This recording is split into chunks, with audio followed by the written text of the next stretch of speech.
nació el amor. Jesús, el Salvador.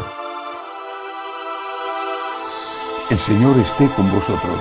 Y con tu espíritu. Lectura del Santo Evangelio según San Juan. Gloria a ti, Señor. En el principio existía el Verbo, y el Verbo estaba junto a Dios, y el Verbo era Dios.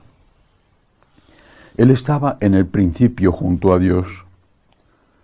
Por medio de Él se hizo todo, y sin Él no se hizo nada de cuanto se ha hecho. En Él estaba la vida, y la vida era la luz de los hombres.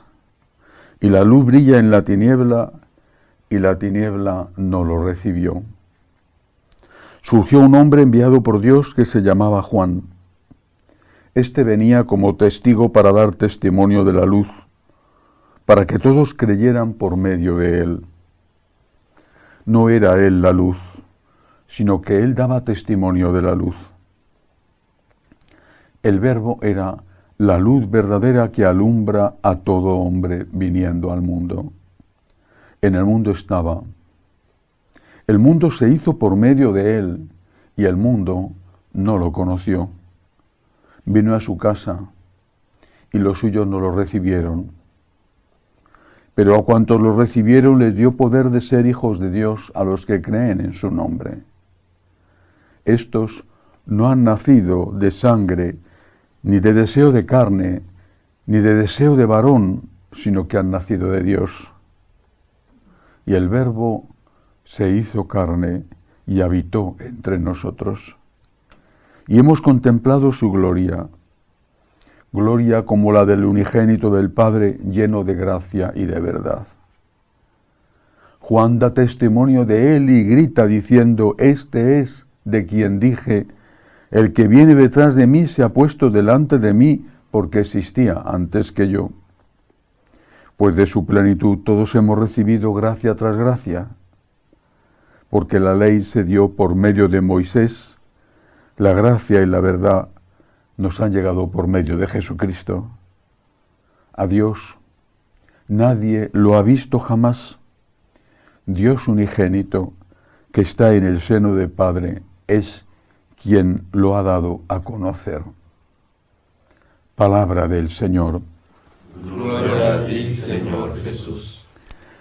Lo primero que quiero decir es que es posible que a alguna persona le sorprenda que haya leído este fragmento del Evangelio de San Juan, los 18 primeros versículos del primer capítulo de ese Evangelio, el día de hoy. ¿Por qué? Porque hay muchos países donde la solemnidad de la Epifanía, que es el día 6 de enero, no se celebra el 6 de enero, sino que se pasa al domingo. Por lo tanto, hay muchos países en los cuales el Evangelio que se proclamará este domingo no es el que toca, segundo domingo del tiempo de Navidad, sino el Evangelio del día de Epifanía. Quiero aclararlo porque quizá alguno después diga: pero usted ha leído un Evangelio diferente del que leyeron en mi parroquia. Eso se debe, repito, a que hay países donde la Epifanía no es día festivo, no es día de fiesta, por lo tanto la gente tiene que ir a trabajar, y la conferencia episcopal de esos países ha decidido pasar la Epifanía al domingo. Aclarado esto, quiero comentar algo sobre este texto. Estamos ante el prólogo del Evangelio de San Juan. Para mí es uno de los textos más tristes de todo el Evangelio. Por lo menos a la altura de la muerte de nuestro Señor y de la negación que hicieron de él los apóstoles, sobre todo San Pedro en casa de Caifás. ¿Qué dice San Juan? Como testigo y como creyente, ¿qué dice? Vino a los suyos y los suyos no le recibieron. Y esto es una tragedia. Pensemos en el pueblo judío, toda la vida esperando el Mesías. Llega el Mesías, no le reconocen y le crucifican. Es una tragedia. Y siguen esperando al Mesías. ¿Por qué? Pues porque creen que ese Mesías no es Jesucristo, sino que es uno que aún está por llegar y que conducirá al pueblo de Israel a la plenitud de su poder político, religioso, etc. Es una tragedia. Pero creo que nos equivocamos si consideramos que esto hace referencia solo al pueblo de Israel. Los suyos hoy somos nosotros. Vino a los suyos. Nosotros somos los suyos hoy. ¿Le recibimos? ¿O se cumple de nuevo esta constatación que hizo San Juan, en aquel caso referida ciertamente a los judíos, pero que hoy se puede cumplir en nosotros? Vino a los suyos y los suyos no le recibieron. Hace unos días el cardenal Miller, que fue prefecto del dicasterio de doctrina de la fe y fue el que el Papa Benedicto encargó de que cuidase la publicación de su obra íntegra, de todos sus escritos, decía en un mensaje de Navidad que era terrible que un importantísimo teólogo alemán, asesor de la Conferencia Episcopal de ese país, dijera que no podía creer en la encarnación de nuestro Señor. Le parecía ridículo pensar que Dios se había hecho hombre. No decía que no creyera en Dios, decía que le parecía absurdo y ridículo y una prueba de la soberbia humana pensar que el Todopoderoso que ha creado el universo se hiciera hombre. Y era decía él, poner al hombre en el centro de todo y pensar que somos tan importantes que Dios se ha hecho hombre para salvarnos. Negaba, por lo tanto, la encarnación, negaba, por lo tanto, la redención y, como consecuencia, negaba la divinidad de Jesucristo. Jesucristo fue un personaje importante, en fin, alguien que tenía una importancia moral, un mensaje importante, pero al fin un hombre. Con lo cual, evidentemente, las enseñanzas de ese hombre, Jesús, son enseñanzas humanas, algunas de las cuales tendrán vigencia, valor de pasados 2000 años, y otras son pasajeras porque son enseñanzas humanas ligadas a una cultura concreta y a un momento concreto de la historia. ¿Cuántos hay así? Decía el cardenal Miller, y no pasa nada, señores, no lo decía con estas palabras, decía, y sus obispos no intervienen, y no pasa nada. Asesor de la Conferencia Episcopal Alemana, teólogo influyente, profesor de teología moral, dice que no cree en la encarnación y aquí no pasa nada. A nadie se le mueve ni un pelo de la cabeza. No pasa nada. ¿Cuántos hay así? Que lo dicen, quizá menos. Que lo piensan, muchos. ¿Y cuál es la causa? La dice también San Juan en el texto de hoy. Voy a volver a leerlo. Dice, el Verbo era la luz verdadera que alumbra a todo hombre viniendo al mundo. Vino a su casa y los suyos no lo recibieron. ¿Por qué? Porque era la luz. Es decir, porque el mensaje incomodaba. A aquellos judíos les incomodaba el mensaje de que Dios se hubiera hecho hombre, porque para ellos Dios era tan elevado que no podían ni siquiera decir su nombre, usaban sinónimos, dado que decir el nombre de Dios lo consideraban una blasfemia. Era realmente el omnipotente, el lejano, aunque también reconocían que ese omnipotente era misericordioso, pero no al nivel de hacerse hombre. Pensaban que eso era algo propio de los paganos, cuyos dioses se hacían hombres para a veces secuestrar a una hermosa mujer, o tenían relaciones con mujeres y así daban a luz esas mujeres a semidioses. La mitología pagana está llena de ejemplos así. Para los judíos, la luz que es Cristo, era, lo dirá San Pablo, una locura.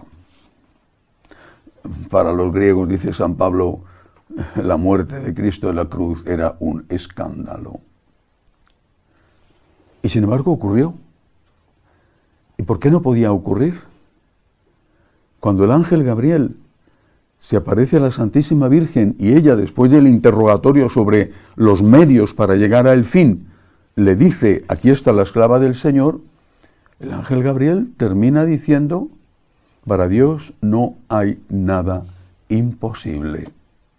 ¿O es que vamos a ser nosotros, pequeños gusanitos de Jacob, diminutas criaturas en el contexto del universo casi infinito, vamos a ser nosotros quienes vamos a decirle a Dios lo que puede y no puede hacer?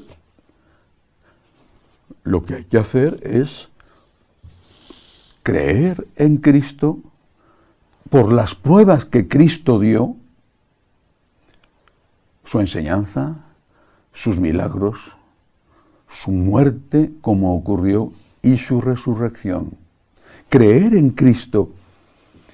Y una vez que creemos en Cristo, caer de rodillas, precisamente por el mismo motivo por el cual los otros no creen posible la encarnación. Porque si la encarnación se ha producido, es para vivir eternamente de rodillas ante Dios. Si te parece sorprendente e imposible que Dios se haya hecho hombre, ¿qué te tiene que parecer si de verdad se ha hecho hombre? Si de verdad ha muerto para salvarnos a los hombres, si de verdad ha resucitado para abrirnos las puertas del cielo, ¿qué te tiene que parecer? Un acto de amor tan infinito como es infinito Dios. El infinito poder es también el infinito amor. Y delante de eso, de rodillas, agradecimiento. Pero ¿cuál es la causa de que esto no se acepte? ¿Es un problema de concepción filosófica? Creo que se desbarata con esto que acabo de decir. Si Dios existe y lo puede todo, ¿por qué no va a poder hacer eso? ¿Quiénes somos nosotros para decirle a Dios lo que puede y no puede hacer? Hasta ahí hemos llegado. Eso sí que es soberbia. El problema no es ese. Esa es la retórica, la excusa. El problema no es ese. El problema verdadero es la luz. La luz. En periodismo se dice, cuando llega alguien con malas noticias, hay que matar al mensajero. Eso fue lo que ocurrió y lo que sigue ocurriendo. Hoy ya no pueden crucificar a Jesucristo porque ya le crucificaron y resucitó. ¿Cómo crucifican de nuevo a Jesucristo? Diciendo, no existió, es un mito. Diciendo, bueno, existió, pero es solo un hombre, nada de Dios, eso es imposible, eso es absurdo, eso es irracional, es un hombre y por lo tanto sus enseñanzas son enseñanzas humanas que podemos aceptar en todo o en parte, pero nunca son enseñanzas divinas. Es la nueva crucifixión a Jesucristo. ¿Y qué tenemos que hacer nosotros? Lo dice también el evangelista en el prólogo.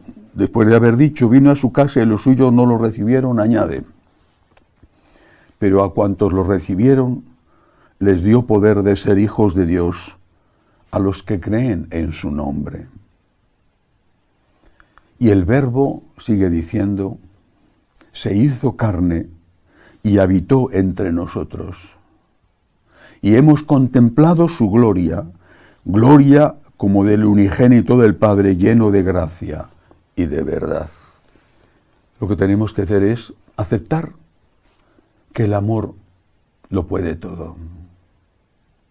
Si Dios es amor, ¿por qué no va a poder amar hasta el extremo? Lo dice también el Evangelio. Habiendo amado a los suyos, los amó hasta el extremo. Los santos, cuando contemplan la encarnación, la crucifixión, la Eucaristía, dicen que eso es una locura de amor. Porque solamente un Dios tan todopoderoso Como todo amoroso, solamente un Dios podía llegar hasta ese extremo por unas criaturas en el fondo insignificantes como somos nosotros, aunque hayamos sido creadas a imagen y semejanza de Dios. Si Dios es el Todopoderoso y es el Todo Amoroso, lo que nosotros debemos hacer es convertirnos en los todo agradecidos, de rodillas ante el misterio del amor de Dios, ante la grandeza del amor de Dios, y aceptar con humildad las enseñanzas que ese Dios todopoderoso y amoroso, esa luz plena, esa sabiduría infinita nos ha traído. Aceptarla cuando la entendemos. Es fácil. Aceptarla cuando no la entendemos. Aceptarla cuando nos conviene. Aceptarla cuando no nos conviene. Aceptarla cuando no nos cuesta. Y aceptarla, sobre todo con sus enseñanzas morales, cuando es difícil. Vino a los suyos, que somos nosotros. Vino a los suyos. ¿Qué vamos a hacer?